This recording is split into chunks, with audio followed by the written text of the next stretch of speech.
नमस्कार, आप देख रहे हैं महाखबर। मैं सुधाकर सिंह। आपको बात कराते हैं हम। कांग्रेस के नेता हैं, इंटक के अध्यक्ष हैं और हम समझने की कोशिश करते हैं कि कांग्रेस में चल क्या रहा है। राहुल गांधी ने ये तय किया और पार्टी ने ये तय किया कि रायबरेली से राहुल गांधी नामांकन करेंगे और इस फैसले का पूरे कांग्रेस और पूरे उत्तर प्रदेश में क्या इसका परिणाम होगा, कांग्रेस के लिए ये ताकत की बात होगी या इसका कोई फायदा नहीं हो, तमाम मुद्दों पर बातचीत करेंगे। मैं स्वामीनाथ जायसवाल, भारतीय राष्ट्रीय मजदूर कांग्रेस इंटक महासंघ का राष्ट्रीय अध्यक्ष हैं। देखिए, ये ताकत की बात नहीं, वो परंपरागत सीट है।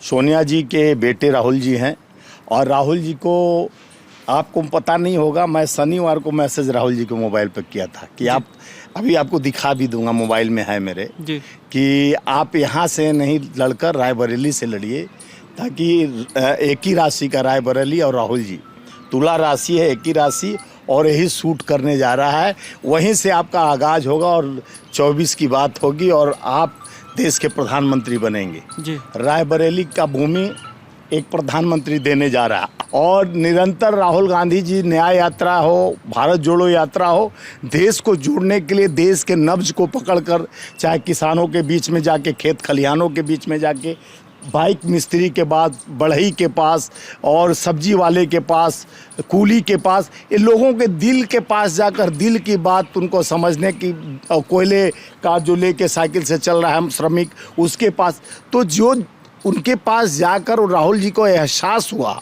और जो हमारे मैनिफेस्टो में है वो 5 गारंटी, 25 वादे, उसको पूरा करने के लिए राहुल जी तत्पर हैं और देश का जनता उसी पर विश्वास कर रही है। राहुल बार बार प्रधानमंत्री कहते हैं मोदी की गारंटी, अरे अपने चाचा की गारंटी दे रहे हो क्या? देश का संस्था का पैसा है, हमारे आपके टैक्स का पैसा है। मोदी जी का गारंटी है कि देश का, आप बताओ कि मैं मैनिफेस्टो में ये ले आया हूँ, ये चीज़ हमको देना है, ये गारंटी कि आप अभी प्रधानमंत्री नहीं हो, अभी चुनाव में हो, प्रधानमंत्री पद पर नहीं हो, एक तरह का प्रधानमंत्री पद से हटकर और आप चुनाव में हो और कहते हो मेरी गारंटी, आप अपने घर से लाकर देंगे। गारंटी है कि आप हमारा पैसा, टैक्स का पैसा, जिस तरह से कफन और तक पर टैक्स लगा दिए, कोयले पर टैक्स लगा दिए और पनीर और खोआ और ये सारे चीज़ खाने, तेलहन दलहन सब चीज़ पर टैक्स लगा देने से लोगों के अंदर ये विश्वास हो गया कि अंग्रेज़ थे, 200 साल हमारे यहाँ शासन किए थे, लेकिन उन्होंने कभी टैक्स नहीं लगाया, खाने पीने और अपने दवाई पर टैक्स नहीं लगाया। और दवाई के टैबलेट जो फ्री बोलते हैं देते, उस पर भी मोदी जी का ऐड चल रहा है, प्रचार चल रहा है और इस तरह का प्रचार तंत्र को मजबूत करके लोकतंत्र के संविधान को ख़त्म करने के लिए कहते हैं 400 पार। उन्हीं के सांसद हेंगड़े बोलते हैं कि 400 पार आएगा तो हम संविधान बदल देंगे। संविधान कोई खिलवाड़ का चीज़ नहीं है प्रधानमंत्री जी। आज देश के प्रधानमंत्री जो कहते हैं विश्व में डंका बज रहा है, आज राहुल जी ने वो डंका बजा दिया है कि आज प्रधानमंत्री अमित शाह जी और JP नड्डा निरंतर हर मंच से राहुल जी का भजन गा रहे हैं, चाहे किसी रूप में गा रहे हैं। जब शुरू हो रहा है तो राहुल जी, अंत हो रहा है तो राहुल जी। ये डर नहीं, भय नहीं तो और क्या कहलाता है। तो जिस तरह से राहुल गांधी जी का निरंतर और देश का प्रधानमंत्री का जो शब्दों का चयन किया हुआ, ऐसे आज भूतो न भविष्यो, 35 साल के राजनीति में मैं पहली बार देखा जिस तरह से प्रधानमंत्री तुष्टिकरण की राजनीति किए। पहले राम के नाम पर वोट मांगे, अब सोचे राम भी आराम करने लगे, अब राम प्रभु तो सर्वत्र हैं, हम में तुम में खड़क कम में। अब राम के नाम पर भी मंदिर बन गया, वोट कम हो गया। सनातन को ले आया, सनातन पर भी वोट नहीं मिल रहा है। तब क्या ले आया कि भैया आपका, गरीबों का, देश के महिलाओं का मंगलसूत्र छीन कर मुसलमान को दे देंगे।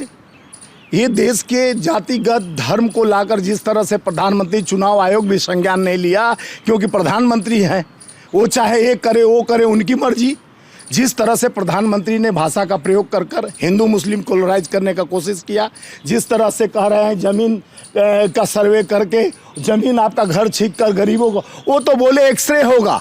अडानी का एक्सरे होगा, अंबानी का एक्सरे होगा। जो 22 पूंजीपतियों को 16 लाख करोड़ आप फ्री में दे दिए हो हमारे गरीबों का। यहाँ 70 किसान रोज शहादत करता है, 1 लाख 1.5 लाख रुपया जो लोन लेकर बेचारा चुका नहीं पाता है तो अपना शहादत दे देता है, और उसके लिए आपके पास पैसा नहीं रहता है। और अपने पूंजीपति साथियों को हमारे जीएसटी और टैक्स का पैसा ऐसे लुटा देते हो। पहले भी विजय माल्या, नीरव मोदी और चौक से जो लेकर पैसा भागे, आज तक पकड़ के नहीं लाए, क्योंकि कहते हैं इनके उत्तर प्रदेश के मुख्यमंत्री कि गौ कसी बंद कर देंगे, लेकिन चंदा लो धंधा दो।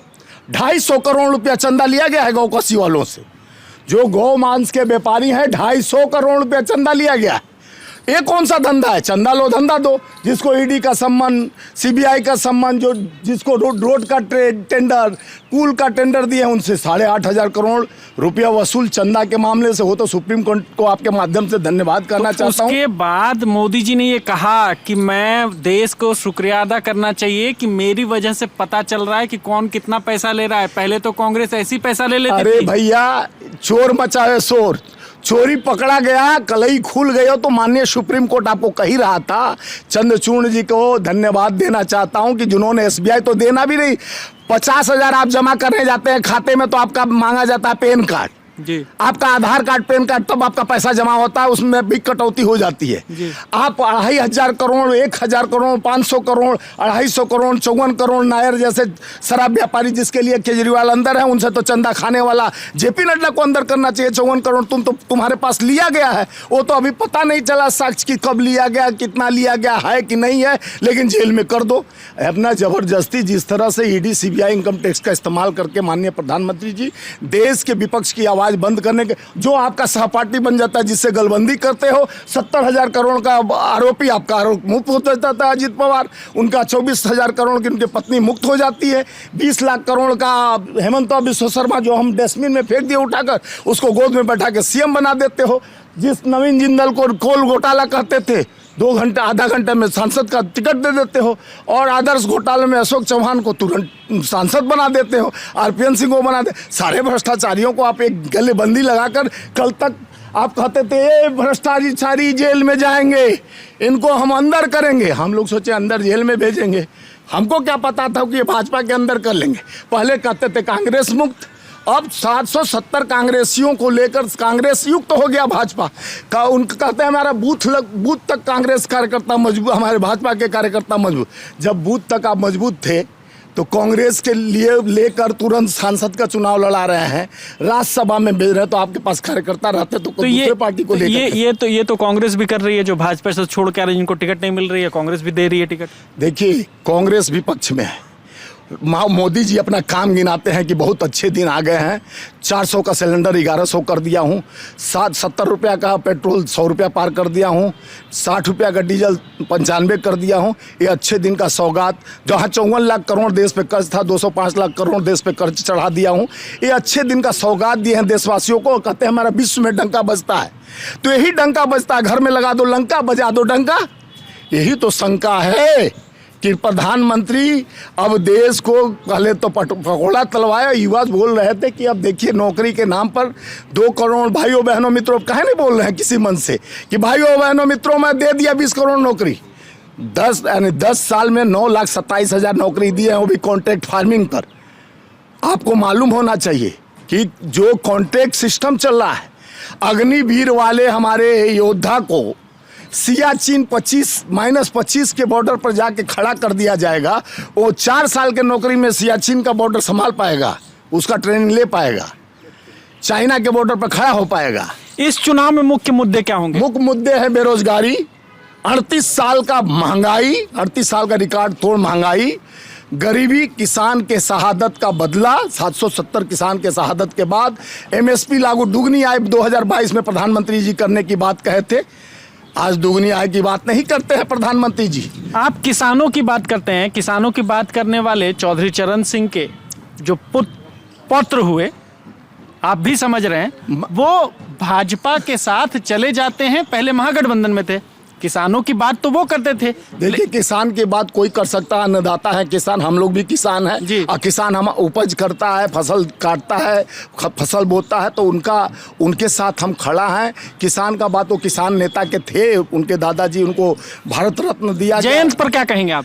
देखिए, जयंत जी अपना रास्ता गलत चुने हैं। जो लाठी उनको उत्तर प्रदेश के मुख्यमंत्री चार्ज किया था इसी की किसान आंदोलन के तहत, तो शायद भूल गए अपने घावों को और अपने निहित स्वार्थ के लिए किसानों का भी बलिदानी करने के लिए उस पार्टी का सहयोग कर रहे हैं जो बड़े बड़े कीले ठोक कर लोगों को, किसान को अपने दिल्ली में आने से रोका गया, जिसपे बारूद चला, जिसको खालिस्तानी पाकिस्तानी कहा गया, वही मुद्दा तो फिर ला दिया।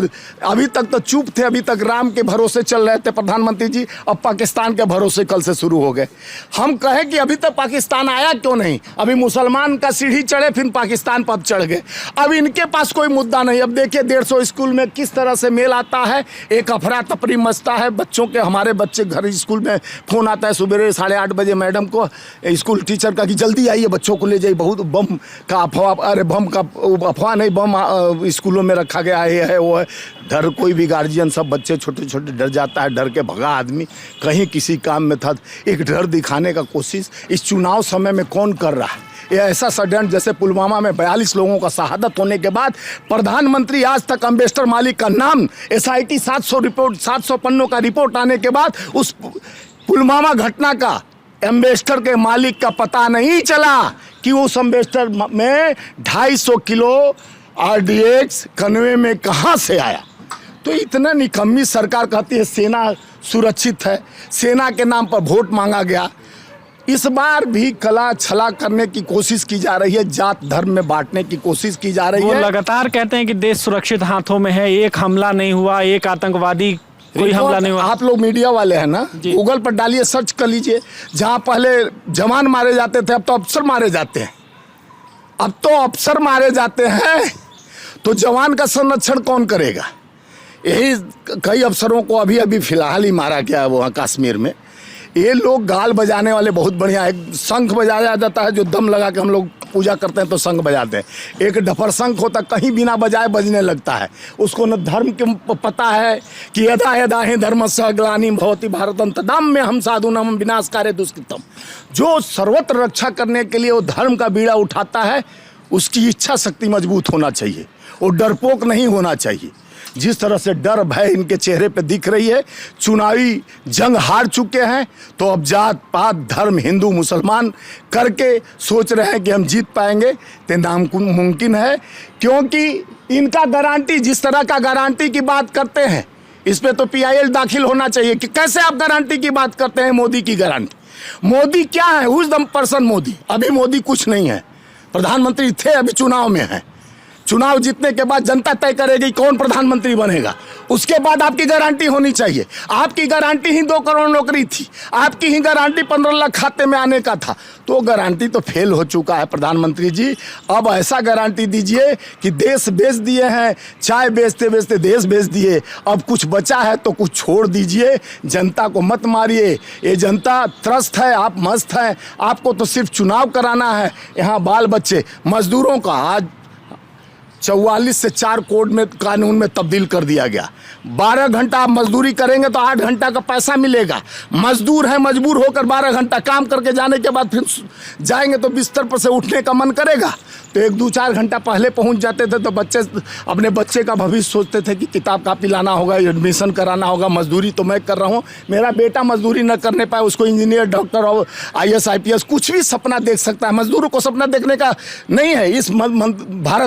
इस सरकार में मजदूर को सपना देखना बंद करने का काम, ताला लगाने का काम मोदी जी किए हैं। गरीबों के पेट पे वार, मजदूरों के पेट पे वार, श्रमिकों के पेट पे वार, किसानों के पेट पे वार, युवाओं के पेट पे वार। बार बार ये तंगी मत करो प्रधानमंत्री जी। अब 2024 एक ही नियंत्रण में जा रहा है, जनता का विश्वास, जनता न्याय की तरफ जा रहा है। जिस तरह से आप संविधान और न्याय को बदलने की कोशिश कर रहे हो, अन्याय के खिलाफ हमारे नेता राहुल गांधी जी रायबरेली से बिगुल ठुका है और वायनाड पूरे देश में हम कांग्रेस और लोकतंत्र को मजबूत करने 138 साल पुरानी पार्टी जो हम ले लिए संकल्प, हम अपने न्याय पत्र में जो लिख दिए उसको पूरा करने का काम करते हैं, हम जुमला नहीं देते हैं। आप सुन रहे थे, ये इंटक के अध्यक्ष हैं। उनका साफ कहना था कि दो तरह के लोग होते हैं, एक शंख होता है जिसको बजाना होता है और एक ढपोर शंख होता है जो अपने आप बजता है। तो ये भाजपा के लोग और प्रधानमंत्री नरेंद्र मोदी ढपोर शंख हैं जो लगातार बिना मतलब के बजते रहते हैं।